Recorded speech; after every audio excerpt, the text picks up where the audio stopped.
Baik, Assalamualaikum warahmatullahi wabarakatuh. Kami dari Dinkes Kota Pariaman akan mengadakan penyuluhan ke desa Kampung Pondok.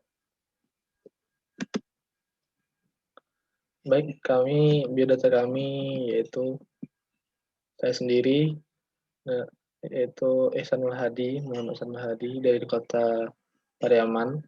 Selanjutnya yang kedua itu Rehan Pramudia Riyadi dari Kota Padang.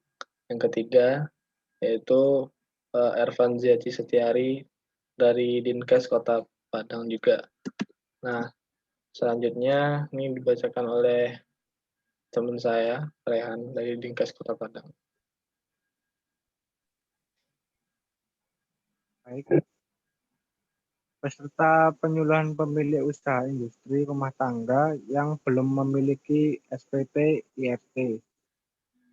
Yang pertama, nama pemilik Aditya Warman, nama usaha Abon Sapi Si Adit, jenis pangan hasil olahan daging.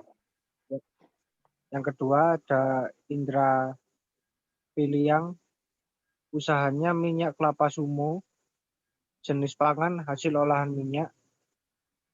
Yang ketiga ada Ari Ismail, usahanya rendang daging Sukamaju, jenis pangan hasil olahan daging. Yang keempat, pemiliknya adalah Agnes Cynthia, usahanya Singkong Presto IATS, jenis pangan hasil olahan biji-bijian. Yang kelima, nama pemiliknya Fania Nur Dona Zakia, nama usaha buah kering, jenis pangan hasil olahan buah.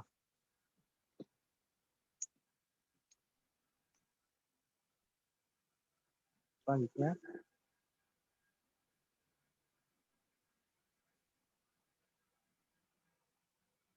pentingnya keamanan dan mutu pangan.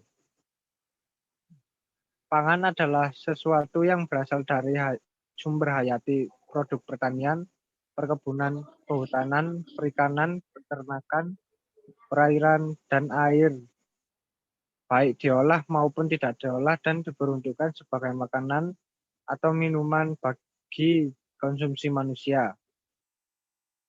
Keamanan pangan adalah kondisi dan upaya yang diperlukan untuk mencegah pangan dari kemungkinan cemaran biologis, kimia, dan benda lain yang dapat mengganggu, merugikan, dan membahayakan kesehatan manusia, serta tidak bertentangan dengan agama, keyakinan, dan budaya masyarakat sehingga aman untuk dikonsumsi.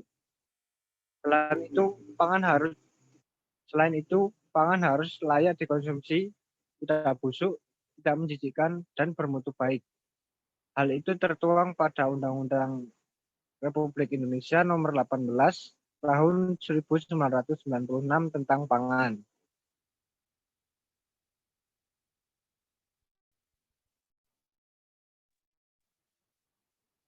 Manfaat SPP IRT untuk produsen, konsumen, dan yang lainnya.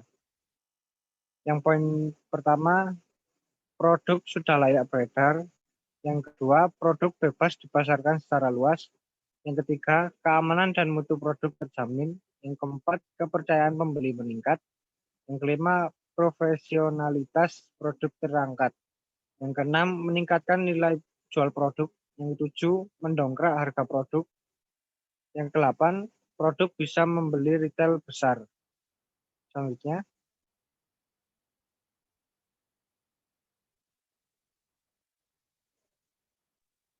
Ya, ini selanjutnya saya akan menjelaskan tentang jenis pangan produksi IRTP yang diizinkan untuk memperoleh SPP IRT.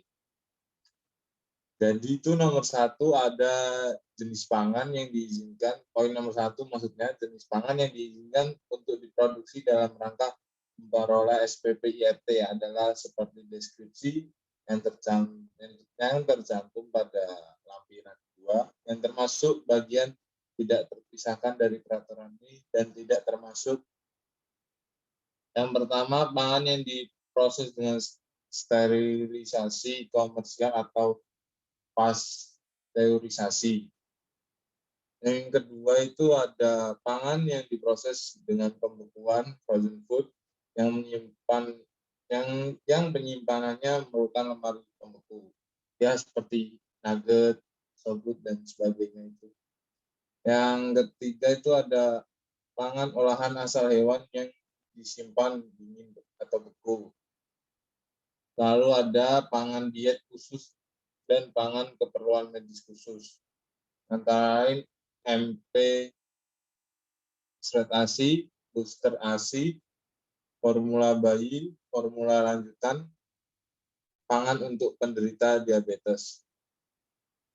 Poin nomor 2 itu ada jenis pangan yang diizinkan memperoleh SPP IRT, yaitu merupakan hasil proses produksi IRTP di wilayah Indonesia, bukan pangan impor. Jadi sekaligus kita menjunjung produk-produk lokal dalam negeri. Yang poin nomor 3 itu ada jenis pangan yang mengalami pengemasan kembali terhadap produk pangan yang telah memiliki SPP IRT dalam ukuran besar. Selanjutnya, kita akan membahas peraturan-peraturan yang mengatur tentang SPP IRT.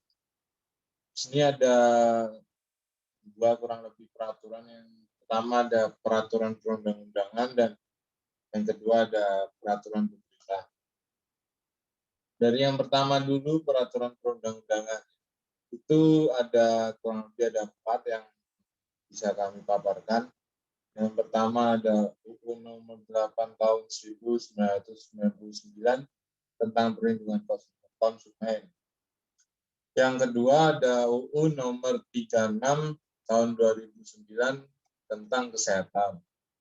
Lalu yang ketiga ada UU nomor 18 tahun 2012 tentang pangan, dan yang keempat ada UU nomor 23 tahun 2014 tentang Pemda. Setelah itu ada peraturan lain yang mengatur, yaitu peraturan pemerintah atau biasanya disebutnya PP.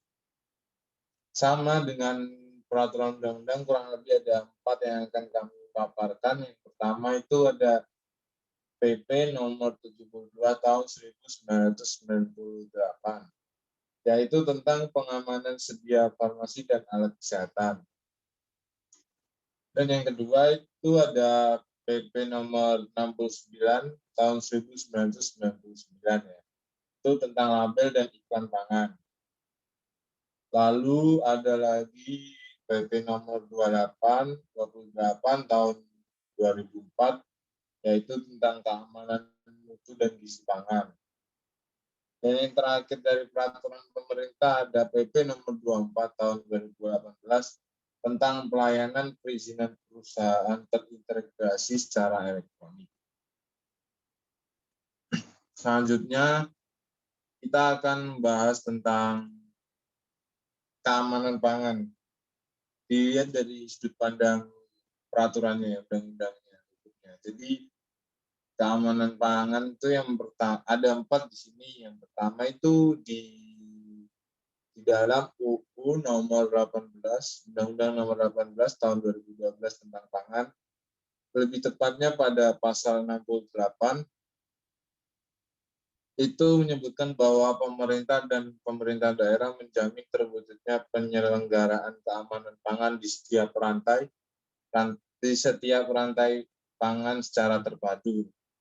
Lalu ada lagi masih di pasal 68, ada pemerintah dan atau pemerintah daerah wajib membina dan mengawasi pelaksanaan penerapan norma, standar, prosedur, dan kriteria keamanan pangan. Jadi di undang-undang itu dijelaskan tentang pemerintah dan pemerintah daerah itu wajib melakukan suatu keamanan pangan gitu supaya pangan yang akan diedarkan itu tidak bermasalah. Yang kedua ada pada Undang-Undang nomor 23 tahun 2014 tentang pemerintah daerah, lebih tepatnya pada pasal 12 ayat 1 ya.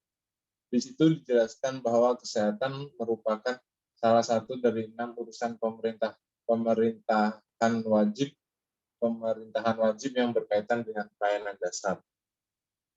Selanjutnya untuk PP nomor 28 dan Inpres nomor 3 tahun 2017 akan dijelaskan oleh teman saya, Ihsan. Terima kasih. Baik, melanjutkan dari teman Denkes yang tadi,